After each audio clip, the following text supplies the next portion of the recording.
Mayong Panginoon, tayo ngayon ay sa unang linggo ng ika-4 na araw ng paghahanda natin sa muling pagkabuhay ng ating Panginoong Jesucristo.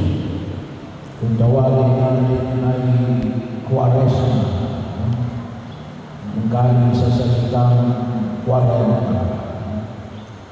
Ang sa Ebanghelyo na pinakinggan natin ng 4 araw na pag-aayuno at panlulukso ng demonyo kay Jesus. Bahagi yun ay pinaalala sa ating ilang mga kalutukanan na palaging tutuksohin tayo ng demonyo. Hindi tumigil ng panunukso ang demonyo. Yan ang usang Ebanghelyo na nakita natin na naghihintay ng ibang pagkakataon upang tuksohin ng demonyo sa Jesus.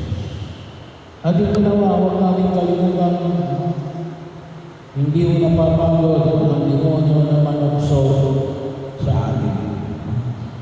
Kaya bahagi rin o natin, kinakailangan natin paglabanan. Paano natin paglalabanan ang panunukso ng demonyo? Una, bahagi rin na makilala rin natin kung saan tayo kalimitan tinutugso ng demonyo. Sa Ebanghelyo, maliwanag na rin tinugso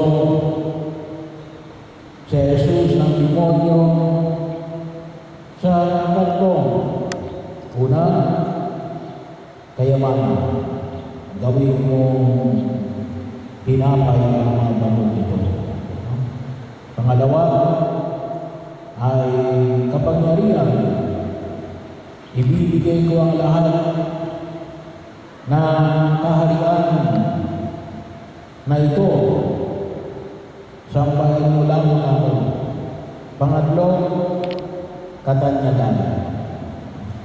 Bahagi mo, magpatahulog ka, magsirkus ka dyan, at hindi ka pabayaan ng mga anghel. Dahil ikaw ay anak ng Diyos. Bahagi yun, ito yung kalimitan panunukso ng demonyo. Bahagi na kinakailangan natin malaman. Okay, saan ba tayo tinutugso ng demonyo? Baka dapat alam natin yung ating kahinaan para yun ang hindi natin mapaghandaan sa mga panahon na tutuksoin tayo ng demonyo. Alam ng demonyo ang aming lakas at kahinaan. At doon tayo kalimutan titirahin sa ating kahinaan. At kinakailangan yun ay mapaghandaan natin. Pangalawa, pamamaraan na makita natin para mapaglabanan natin ang panunukso ng demonyo yung banal na kasulatan. Sa Ebanghelyo, makita natin nga nagbabasa na ang demonyo ng banal na kasulatan. Kasi sinabi niya, hindi lang siya nagbabasa. Nagkukuntin siya ng banal na kasulatan. Kung ikaw ay alam ng Diyos, magpatihulog ka at ikaw ay sa magalang susulat, hindi ka pababayaan ng mga anghel na matisod sa mga bago. So bahagi rin yun na kung saan nakita namin yung mga demonyo nagbabasa ng banal na kasulatan. Dapat tayo rin sa bagat marami ang dahil may tuturo sa atin ng banal na kasulatan. Ano, pagkakataon, simple ba yan? Gawin tumas. Magsimba lang kayo pag-aral ng linggo. Makinig kayo ng unang pagbasa. Katulad ng yung pinahid sa unang pagbasa. Sa aklat ng Deuteronomio, ano yung pinahid sa unang pagbasa? Ang mga Israelita ay nagpapasalamat sa Diyos sapagkat iniligtas sila mula sa pagkaalipin at pagpapahirap sa Egypt at pagkabay sa kanila at ibinigay sa kanilang lupang pangako. Kaya anong bahagi nyo? Sila'y naghahanda na ialay ang alin. Yung unang ani. Mula na sila'y alisin ng Diyos sa Egypt. Para bahagi mo sa ikalawang pagbasa sa pahayag ng San Pablo natin, hindi pa pabayaan ng Diyos ang mga tapat na naglilingkod sa Diyos.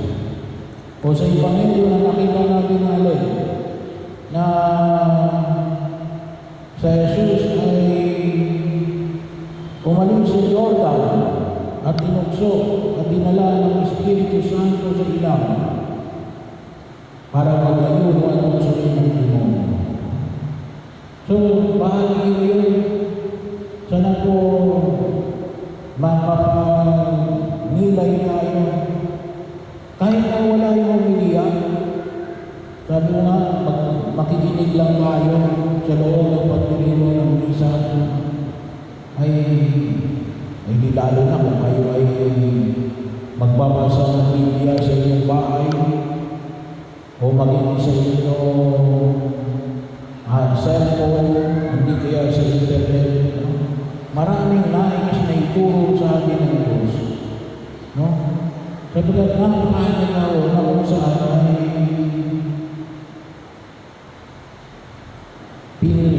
ginagabayan tayo ng Diyos sa pamagitan ng kanyang banal na kasunatan.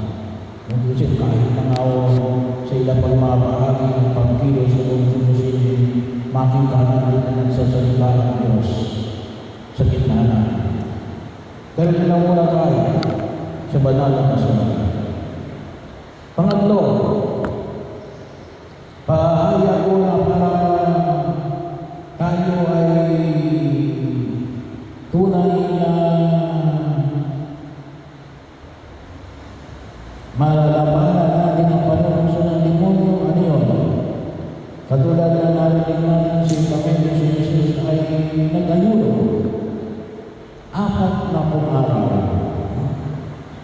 Alam niyo yung requirements ngayon ng simbahan sa pag-ayuno. Kung tusin po, napakaluwag. Kung ikukumpara namin sa ibang pananampalataya, yung ibang pananampalataya ay kapag ginagawa nag-aayuno, ay mahigit isang buwan. No? Tayo, 2 beses lang sa loob ng isang taon. Tuwing lamang Miyerkules ng Abot at Biyernes Santo, hindi pa kumisa natin na susunod. No? At yung abstinensya, yung hindi pagkain ng karne, yun ang abstinensya. Yung abstinensya, namin ay kundusin niya kundusin o bilang mga Katolikong Kristiyano, dapat na every Friday. Kaya lang mayroon tayong pagtawagin ng special edit na ibinigay ang Santo Papa noong pang 1700 na tayo ay mag-aayuno na lamang, hindi sa lahat ng Biyernes ng taon o ng galing, sa loob na lamang ng Biyernes ng mahal ng Kwaresma. At tuloy ko lang ng 10 araw, kasama na yung Miyerkules ng Abot. Bahagi yun na makita natin bakit wala pangalaga yung pag-aayuno ng abstinensya. Kasi isa po yun sa pamamaraan natin. Pagbibigyan ng sarili, sinasanay tayo na mapagilan yung ating sarili. Kasi hindi natin magagawa yung sinabi ni Jesus na kapag sinakpan ka sa pisngi, iharap mo yung kabila. Kapag hindi tayo marunong mag-self-control, yun ang tinuturo ng pag-aayuno. Hindi lamang siguro po sa pamagitan ng pagkain. Maaari din sa pamagitan ng pananalita o pag-iisip. Pero yun kung tayo na makita ko natin yung hinihingi ng simbahan na nawa kasi paano yung may epekto sa self-control? Kasi isipin mo na ngayon ay Biyernes. Hindi mo na ako kakain ng karne. Kung minsan, yung kung iba natin yung mga kalaring nagpapaso, gawa naman, magpapasaso. O hindi kaya yan, gawa ng health reason. Pwede rin yun. Ialay na lang para sa Diyos. Pero sana, itong mga, kung tawagin natin, minimum requirements, masanay tayo. Kasi yan ay pinalaga ng simbahan para alay. Tulungan tayo. Tulungan tayo alay. Paglabanan ang pagiging makasarili.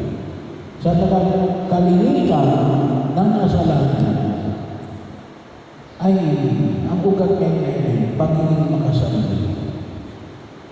Ang tinuturo ng pag-aayuno at abstinensya ay paghahandog ng sarili.